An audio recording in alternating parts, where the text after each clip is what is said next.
Hey everyone, this is Jack. And Clayton. And this is Clayton. And this video is called Do This If You're Being Ghosted. Now for those of you that don't know, I want to just introduce Clayton a little bit. Clayton's been my teaching and business partner for about 2.5, 3 years now. He's got a wildly successful YouTube channel. Go and check it out if you haven't. We'll put a link below this video. And we've also got a community together called the Relationship Ready Community. That has several hundred women that do deeper work with us. So if that's going to be you one day, we'd love to welcome you into it. So, thanks for being here. Well, thanks for having me at yours. We're at your Clayton's house. Thanks for having me on your channel. I've been excited to do this for a while, so I'm glad we're getting to do it. Just to open this up, before we get into any of the kind of whys and wherefores of this, what is ghosting? Because a lot of people asking this, it's like a term that gets bandied around a lot now. Totally. Like, how do you know if you've been ghosted? Yeah, I was saying that I didn't even hear about ghosting. 10 years ago, the word ghost was not even in my vocabulary. That's right. I think that's true. But now I'm hearing it more and more. It almost sounds like it's a trend. It's something that people are doing to each other. Yes. And essentially, the way that I understand it is you have a connection with somebody, and you've been seeing them for a while, and perhaps there's a shared reality around having a connection. And for whatever reason, something happens and one person drops the connection fully without transparently being open about why they're dropping the connection. Right. So it's almost like one goes no contact without any rhyme or reason, leaving the other person wondering what the heck happened. Yeah. And if you've been in this experience, whether you call it ghosting or not, I just want to say, hey, we get it. It can be really excruciatingly painful to feel like you are in relationship with someone, that you have a love connection, that you are open to them, that your heart is open to them, and for them to just suddenly disappear, right? You talk about the fear of abandonment that a lot of us have. It's like, in some ways, if that's a strong fear for you, this is your worst nightmare, and it's just happened and you have no idea what's going on. Yeah, and I want to say there's areas of gray in between the black and the white too. So it's like you can go on one date with somebody and maybe neither one of you calls the other person. And I've heard people say, oh, I got ghosted. You know, we had a great first date and suddenly I didn't hear from the person.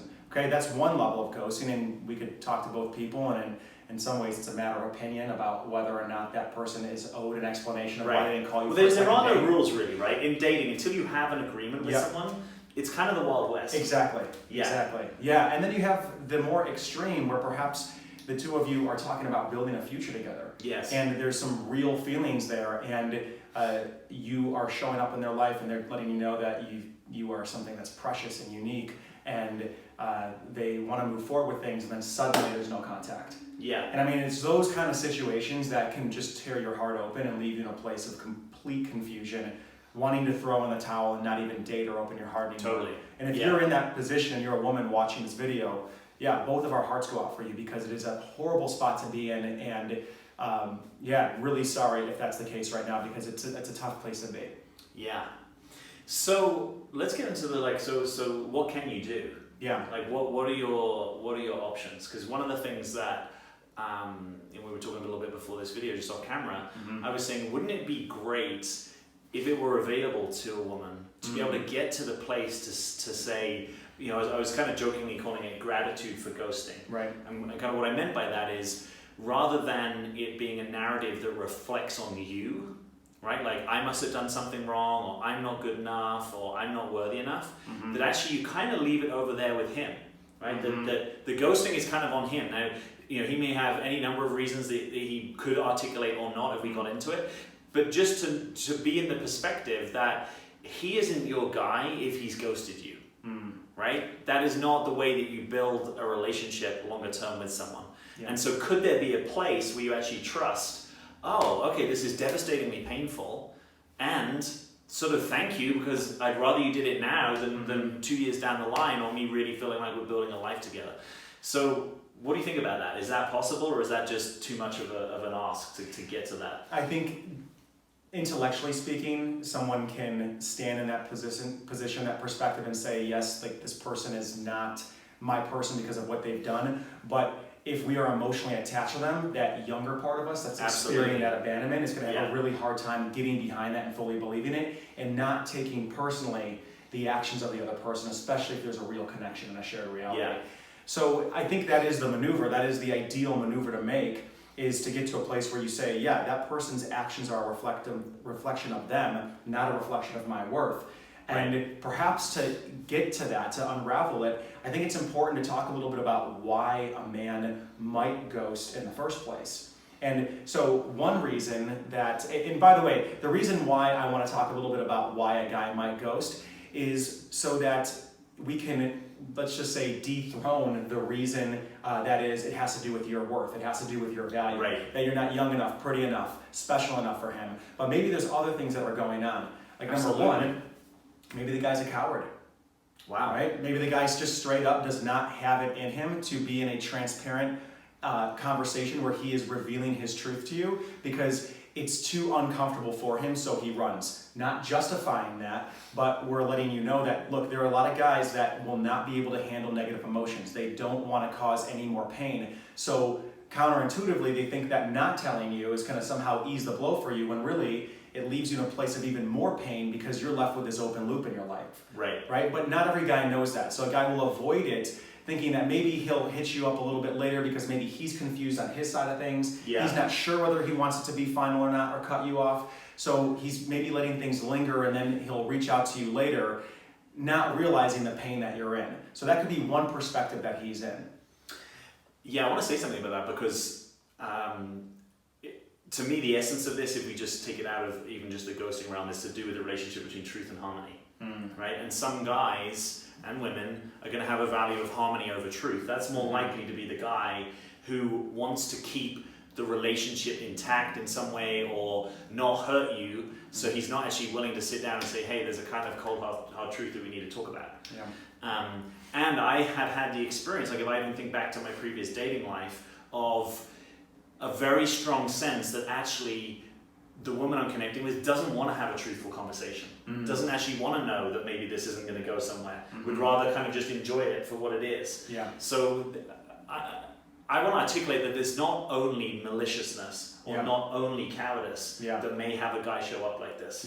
Like these conversations can be difficult, there's no pre-agreement about these conversations. We were even talking about whether it could sometimes be presumptive if you haven't connected with someone that much to say, hey, we need to have like a breakup conversation, when you're like, well, we don't need to break up for anything. I didn't even think we were connected in that way. So there's a lot of kind of nuance and ambiguity that I think that goes in this realm. And the less shared reality there is between the two people, the more room there is for one person to be in a completely different reality, thinking it's not necessary to tell you that they're ending things. And for you to be off in your reality, thinking that it's totally worthy and it's the only appropriate thing to do is to step forward and tell you that we're ending things. And I love the distinction of truth versus harmony. I mean, that's if he's in that realm too, it might be like, okay, I'm going to avoid the truth. It's better just to let things fizzle out on their own, and somehow it's better for both people. Well, the other thing that can be coming up is normally shame, right? Like if we've had a good connection that we both thought was going somewhere, and then at a certain point, one of us, in this instance, let's say the guy, is like, actually, for whatever reason, I don't see this going, or like, we could hang out for a long time as kind of, boyfriend, girlfriend, but I don't really see it going to this kind of next level of commitment. That is just a difficult situation to be in. It is. Because you kind of feel like I've betrayed myself because I thought something else a week ago. I thought we were hot to trot, and now it feels incongruent. It does. Totally. So how do you even explain that? Because if we're going to sit down and I'm actually going to give you an explanation, what do I say? I woke up this morning and my heart changed. Or like I got clear, or So that's a really difficult place, because actually what I'm saying is he may not even really know the reason, right? Like we want to give a reason, and maybe there's a clear reason, but most of these things are multifactorial, they're multivariate, there's lots of things going on, and whether we're even conscious to it or not, it might be that you started to remind him of his mother and he didn't even realize, but now he doesn't want to date you. Like there could be so many things. So it's not just I'm not trying to let guys off the hook. I think ideally, you bring that truth and harmony together and you have the difficult conversation, even if it's hard, but you do it with sensitivity. So you're not just, here's the truth, I don't want to be with you, deal with it. It's like, yeah, I get this might be difficult to hear, let's try and be sensitive. But that conversation often, if you're doing it in person, it doesn't really go anywhere, right? Because it's like, oh, now you've just rejected me and dumped me, and now you want to finish the dinner? Like, so... maybe dinner's not the best place to break up with somebody. Right. Maybe a phone call or some type of quick meetup. But another thing to that point too is I think that a lot of guys can end up falling in love with the fantasy of who they think you are. Absolutely. So what they end up doing is they end up communicating towards that fantasy seeing you as this like golden prospect for them. And then when there is this inevitable fall from grace, where they realize that who you are as a real person doesn't match up to these. It's like dropping the projection. Yeah, the person doesn't match up to this anima that they've created of you. It feels like so incongruent to who they thought you were that the connection can just drop just as fast as that projection drops. Wow. And you're left wondering, well, what the hell happened here, right? Yeah, I didn't do anything wrong. I didn't do anything different. Right. We're just kind of going along and suddenly slam down. And I think this is an argument for moving slowly in relationship and dating as well. Because oftentimes if you got a guy who's at a quick tempo, falling in love with you, wanting to see you, and you notice that you're getting kind of pulled into this romantic fantasy with him, it could be a pretty hard fall. And so the slower that you can move with him and the more transparent the two of you can be about your feelings, even if they're uncomfortable and truthful and unsure and uncertain, which by the way, if you're dating somebody, you are allowed to feel uncertain about them. And they are allowed to feel uncertain about you. And the more okay you can be with people communicating their uncertainty towards you, the less likely you are to actually be ghosted. Wow, because you're saying it's almost like we have a mutually ongoing, updatable reality. Exactly. And the more we have that, the less there is room for shock. Right, it's okay. We've set a context where it's okay for me to let you know that I don't know how I feel about you. It's okay for me to let you know that I'm driving on the brakes here and I don't know if I want a serious relationship. But the moment like that becomes not an okay conversation because we're both wrapped up in this fantasy, that's where putting the brakes on suddenly feel, what you were saying, incongruent and just this massive cognitive dissonance that we're suddenly grappling with, and it's easier just to shoot out the back door than it is to be in the conversation of this isn't working. Right. The other piece I want to bring in is that this is true for men and women, different people have different investment strategies when it comes to relationship. So one category of guy that might ghost you, and I think probably historically, I was certainly in this category. I don't know if I really ever ghosted someone because I think I was oriented mostly to wanting to have these conversations, but sometimes feeling like maybe they're not fully available or appropriate. But the emotionally available, unavailable guy might do this to you, right? Where it's like, oh, we have a great heart connection, but actually he's not really available for a relationship, and at some point he realizes that, or he kind of orients to you kind of like we could be friends at some point. Whereas for you, this is not like, oh, if it doesn't work out, we'll just be friends. It's kind of, it's more like it's on or it's off. And some guys can play in that gray territory much more, where they're like, yeah, we used to date and we had a connection and now we're friends. And I don't know that for every woman or man that's even an easy or possible thing. And for some guys, they're investing really to work out, are you investable? So the investment at the front end isn't like, I want to be with you. It's like, oh, I'm enjoying this and I like this and I want to get to know you more. And at some point, I might look at the commitment track. But the fact that I've showed up every day for the last 30 days doesn't mean that I'm committed to you. And if you don't have that investment strategy, that's really confusing. And that's what dating's about, though, is finding out whether or not you want a bona fide committed relationship with a person where you have a shared agreement around your roles and responsibilities as a boyfriend and girlfriend. And everything that comes before that is the Wild West. And it's to take it that way and to realize that we only have our own principles to operate by, and whoever you're connected with might be in a completely different reality. And that's why communication is so key. And I think that honest communication is predicated on your resilience and ability to be okay walking away from the guy and to be okay with him walking away from you. And the more that you don't fear that, the more that you don't fear the guy walking away, and you just realize that that's part of the game, it very well could happen, the more breadth and openness you allow for real honesty to be in the conversation. But if you're clenched, you're like, oh God, I don't want to lose this guy. It's always fear of rejection. Totally. Like, fear of being abandoned, fear of being rejected, fear of him walking away. Fear of not being good enough. That's all in the background for most of us, I think, in those kind of connections. I think where it gets difficult is when people operate in slightly different realities. So the reality that I'm hearing from you is more of the spoken word agreement reality. And I think there's a lot of us that are in the more intuitive felt reality, which is like, even if nothing's been named, come on, the way that we have connected and the depths that we've been to and the romance that we've had, how could you walk away from that with not even a second thought?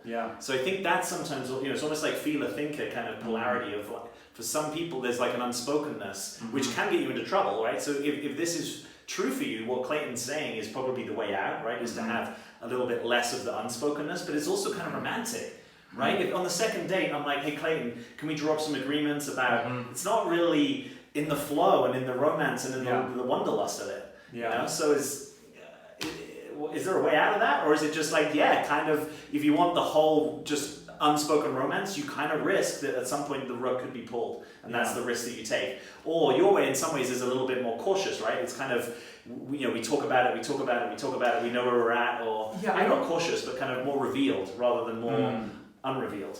Yeah, that's interesting. I don't think I'm necessarily saying that we need to be talking about things on the second and third date. I think it's more around staying connected to yourself and being connected to the reality of who the person actually is in front of you, which is you really don't know anything about the person.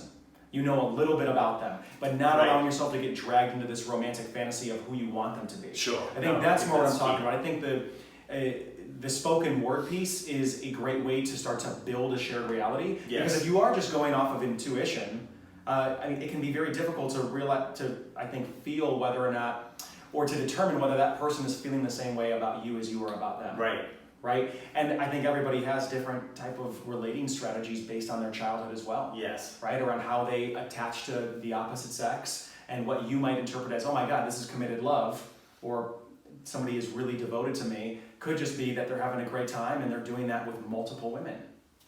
Right. Yeah, totally. Okay, so if someone's in this situation, let's just say they're kind of buying, like we built out quite a lot of context and nuance about what could happen. What do you do? Like, last week, this connection with a guy dropped off. Yeah. I'm heartbroken, I'm kind of confused, I'm maybe anxious, doubtful, lots of emotions coming up. I probably feel betrayed, probably some anger, right? Probably some, wow, another guy that's a douchebag, or probably could start to globalize some beliefs about men, right? Men this, men untrustworthy. What do you do? How do you avoid kind of having that now as a defense into your next connection or relationship versus like staying a bit more intact? Yeah, I think that's a really difficult question, and I think it's going to be different for everybody. I think some people are going to have to take a step back and find their center again. Yes. And take an inventory about what they were actually in relationship with. I know some people, specifically friends of mine, who have been in a relationship where there was spoken word agreements in terms of how they were feeling towards each other, and there was still ghosting that happened. Wow. Yeah, okay. I mean, so it's a really difficult situation. I don't think there's an easy answer. I really don't. I think that the game of dating and the game of love can be absolutely brutal, and it can break our hearts. And I think that we might have to take a step back and connect with ourselves, find our support group, connect with friends, get some shared reality around what happened was perhaps just like uncalled for and unacceptable, and to do a better job at maybe moving slower and keeping your feet underneath you in that dating phase and not having unreasonable expectations. But again, it's a tough situation. I don't think there's an easy answer. I do like your mantra, though, coming back to really, in some ways, saying thank you for revealing who you are to me. Right. And to do your best to consciously separate your value from their actions. Wow. And to just make it mean about them. It's about them. And I know that can still be so damn difficult, especially when you've had a connection with somebody. Yeah, that makes sense. Yeah. How about you? What do you think? About what someone can do if they've been in that situation? Yeah. Well, I think one question that people will be asking is there any merit in reaching out? Right? Like, so maybe there's part of you that's probably not what you really believe, but like, I don't know, did they go under a bus?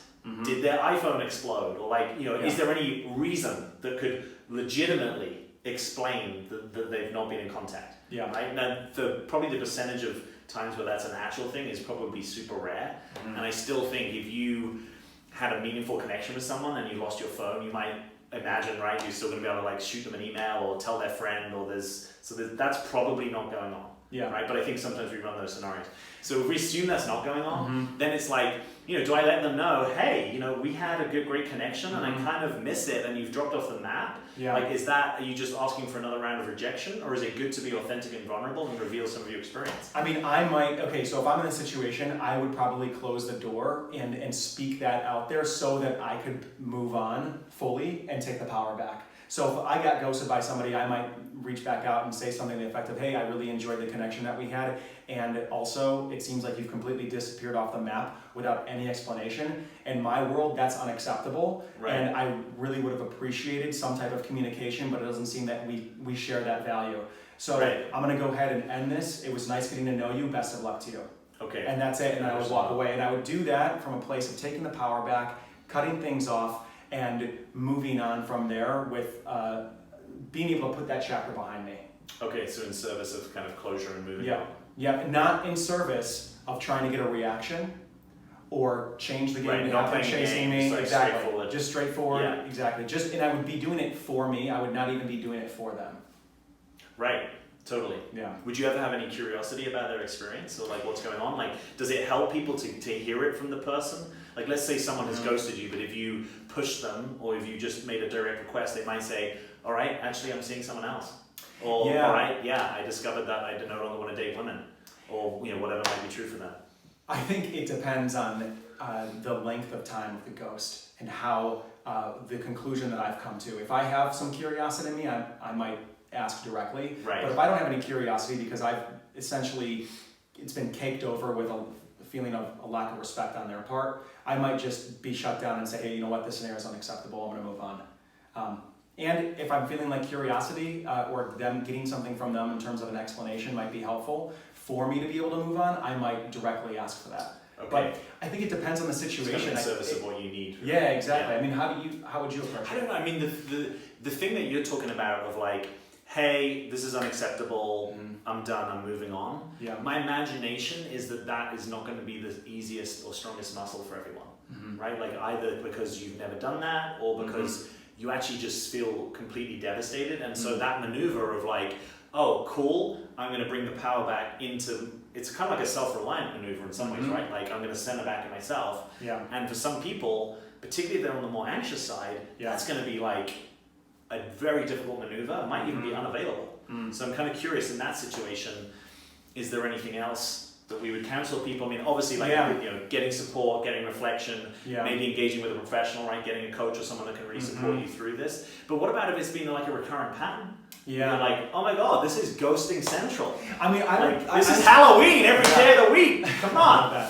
I would still push back and say, I get that it's difficult, and I would... Difficult doesn't mean not worthwhile. Exactly, yeah. Right. I get that it's difficult, and I still think it is absolutely worthwhile to exercise and push that muscle where you can take your power back, because I think the risk that you run with making another request of asking what happened is... you could just compound the Exactly, issue. so now you're suddenly not even getting a response to that. Right, is that another open loop? Right, where in some ways it's like, hey, look, rip the Band-Aid off and take the power back, and it might be difficult and it might feel unavailable, and that's where you might have to step in and get a coach to help you see your own value and the symbolic nature of what it means to actually send that text or to communicate in that way, and how it can really rocket you forward in your life.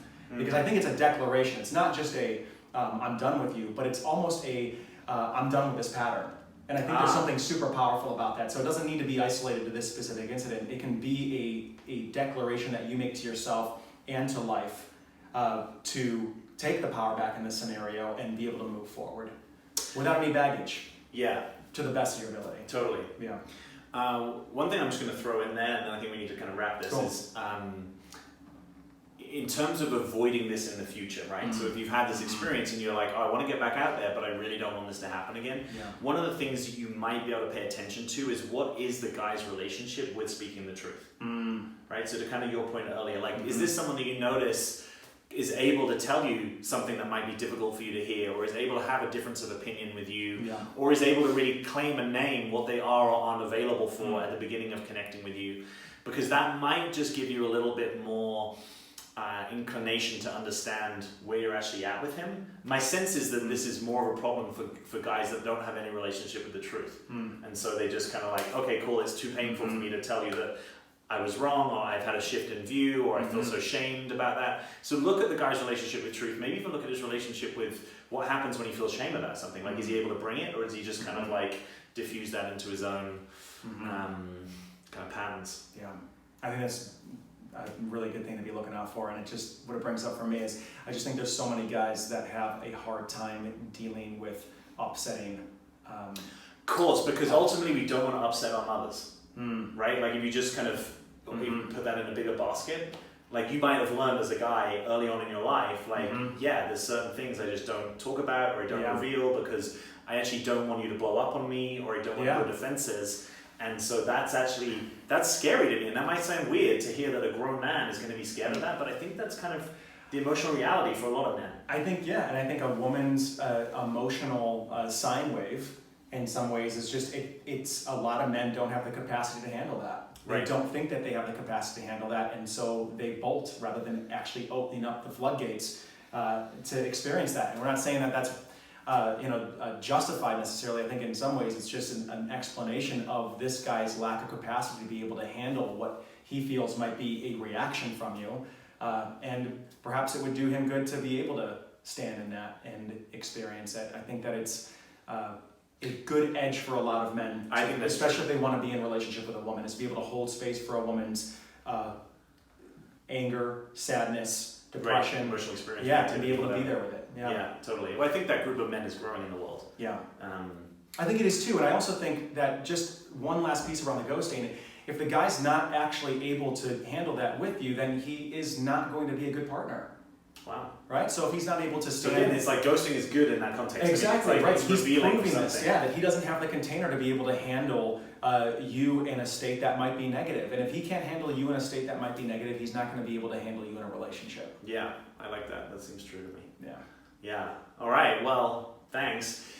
If you like what you're hearing about here, I'd love for you to come and spend more time with us. If you look below this video, you'll see a link, and it's to the 3 Keys to Being Relationship Ready webinar. It's completely free. It will be some of the best investment of 90 minutes of your time. You can just find a time that works for you in your time zone. It's co-delivered by us. It's been getting rave reviews. It's some of our best material, and it will really help you come into your power in dating and relationships to fully be yourself and trust that the right guy will find you. So go ahead, join us for the webinar, and we will see you on the other side. Take care. Thank you.